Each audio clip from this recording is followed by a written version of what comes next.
Fellow Ghanaians, good evening. This is the 17th time that you are kindly opening the doors to your homes, to me, to enable me brief you about the issue of COVID-19, the steps being taken by government to eliminate it, and the measures being implemented to ease progressively and safely the restrictions put in place to defeat the virus. We in Ghana have certainly come a long way and have made significant progress in combating the disease.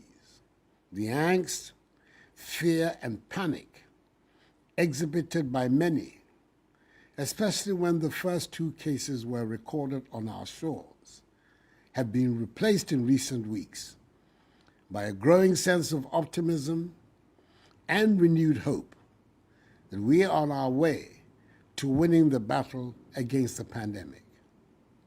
The improvement in the situation is all thanks to the effectiveness of the measures put in place by government, the cooperation and support of you, the Ghanaian people, and most certainly by the grace of Almighty God.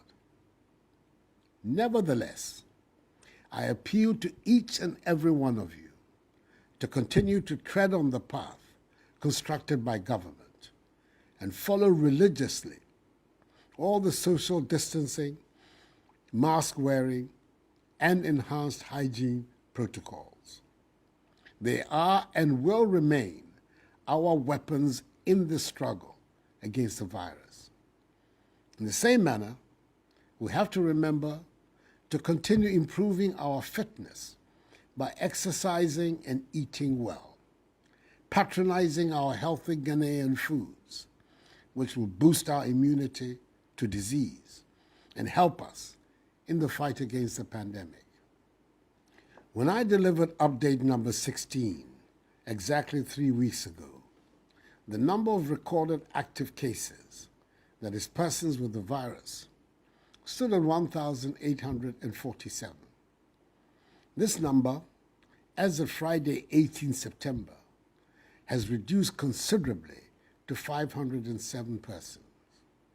There are currently some regions in the country without active cases. Greater Accra, Eastern, Ashanti, and Central regions account for some 80% of the active cases. As of Friday, 18 September 2020, the total number of tests conducted is 470,730. So far, a total of 45,258 persons have recovered, and 297 persons, a great majority of them with underlying illnesses such as hypertension, diabetes, chronic liver disease, and asthma, have sadly died. In the face of these encouraging statistics, I know there are many who are wondering why I have not announced a complete return to normalcy in all aspects of national life, because they believe the figures suggest we've turned the tide in the fight against the virus. Yes, our death rate continues to be low, and our hospitals have mercifully not been overwhelmed, as there are presently only 20 severe and critical cases. Indeed, there are a lot of empty beds in our treatment centers. In the isolation centers are virtually no patients under care. But truth be told, we cannot afford at this critical moment to throw caution to the wind and destroy the incredible amount of work undertaken by government, health officials, heroic frontline health workers, and members of the security agencies in bringing us this far. Now more than ever, we must be even more disciplined in our adherence to the personal hygiene, mask wearing, and social distancing measures that have become part of our daily routines. That is the way to eliminate the virus altogether. The experience in other parts of the world show us that the virus can return with a vengeance once you let your guard down.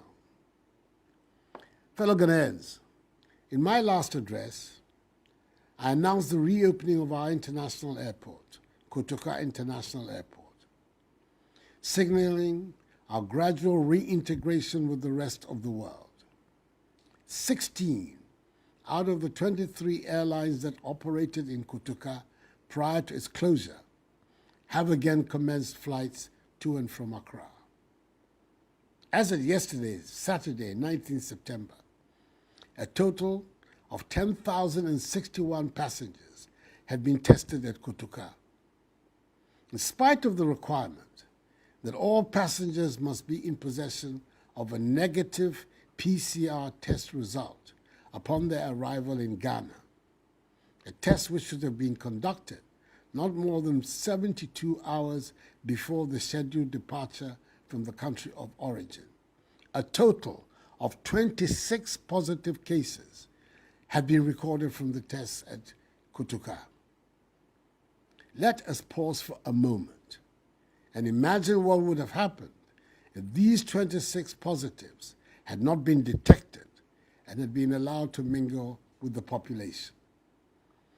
Even though the cost of 150 United States dollars per passenger for the mandatory airport COVID tests has been criticized in certain quarters, the value of the test in its speed, accuracy, and savings for passengers who no longer have to bear the cost of the 14-day mandatory quarantine in hotels has been clearly established.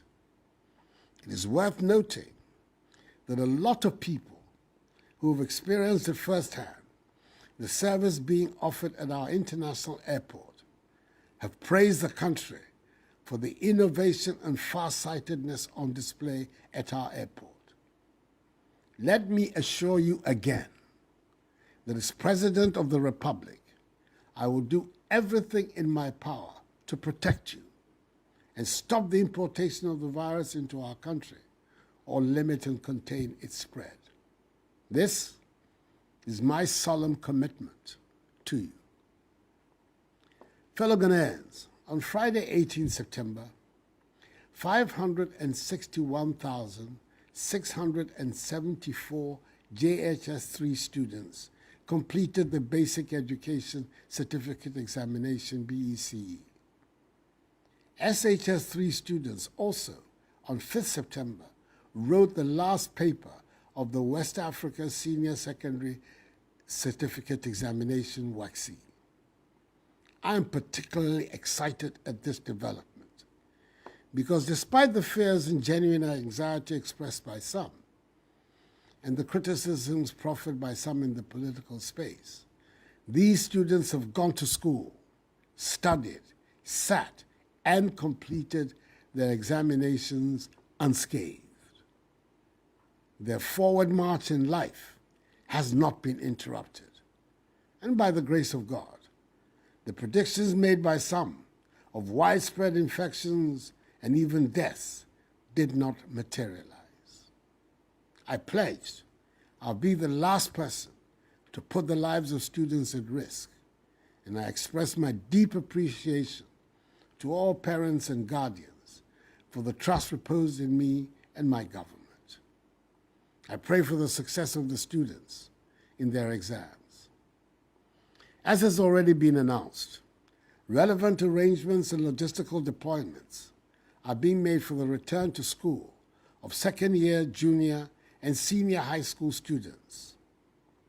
Continuing students in the University of Cape Coast, the University of Health and Allied Sciences, technical universities, and some other colleges have returned to school, and I've been reliably informed that adherence to protocols is high. Long may it continue. On Monday, 14 September, I extended by executive instrument the mandatory wearing of face masks by another 3 months. So until 14 December 2020, the wearing of masks remains mandatory, and the law enforcement agencies will be required to ensure this directive is respected by all. It has served us well in the fight against COVID-19, So I urge each and every one of us to wear our masks and do so correctly anytime we leave our homes. It is the new normal requirement of our daily existence until the virus disappears. Towards the progressive easing of restrictions, government has taken the decision to allow the resumption of training in all contact sports, taking into consideration the imminent participation of our national teams in international competitions. Indeed, some national teams have already been given the dispensation to begin training ahead of their international engagements. All sports people who are camped are to be tested regularly. Fellow Ghanaians, with respect to football, after due consultations with the Ghana Football Association, it has been decided that the Ghana Premier League and the Division I Football League will restart on Friday, 30th October, with a full regime of testing of the players, technical and management staff. No spectators will be allowed at the training centers. And when actual competition resumes, seating at all stadia will be limited to 25% capacity to ensure social distancing. Wearing of masks by spectators at stadia will be mandatory. The restart of all other sporting competitions will be determined on a case-by-case basis, pending consultations between the Ministry of Youth and Sports and the respective sport associations. Private burials, still with a maximum of 100 persons, can continue to be performed. Our borders by land and sea will remain closed to human traffic until further notice. Beaches, pubs, cinemas, and nightclubs remain closed until further notice. All other institutions that have been cleared to function are to continue to do so in strict adherence to the COVID-19 protocols. Enuanom, Onyankopɔn adaroma, nneɛma ɛyɛ ba ɛwɔ yare no ho. Nanso, ɛda so wɔ hɔ, ɛnkɔɛ. Enti, yɛnkɔ so ndidi nhyehyɛeɛ a aban ɛde ato hɔ no so. Titiri, ufifi a, hyɛ mask, kosi bere a wobɛba fie. Ɛno na ɛbɛboa ama yɛntumi apam yare ɛfiri yɛn man mu. Anyamime, nyumodromo, ni bi nyano jogba ye hela befa. Shimon, what shweko hela akra? No ewo. Wayano, no waye hela agbejiani. To, ni amlamo kefoshi. Beni afe ni waye hela ni nkunim. Titriye, ke washishia, wawo maske. Kashi beni wabab kuwose. Energy noni ba wawo ni washwe hela akra kejamaneni. Fellow Ghanaians, as we work to rid the virus from our shores, let us continue to remember at all times that this virus is no respecter of persons and has wreaked its havoc on every country on the planet. There are countries that are imposing lockdowns all over again. Others are imposing curfews, all in a bid to curb the onset of fresh infections and a second wave. Let us continue to look out for one another and remain each other's keeper. United and with one goal in mind, we will emerge victorious in the fight against COVID-19. 0 active cases must be the ultimate aim. My rallying cry to you all remains, this too shall pass, for the battle is the Lord's. May God bless us all in our homeland, Ghana, and make a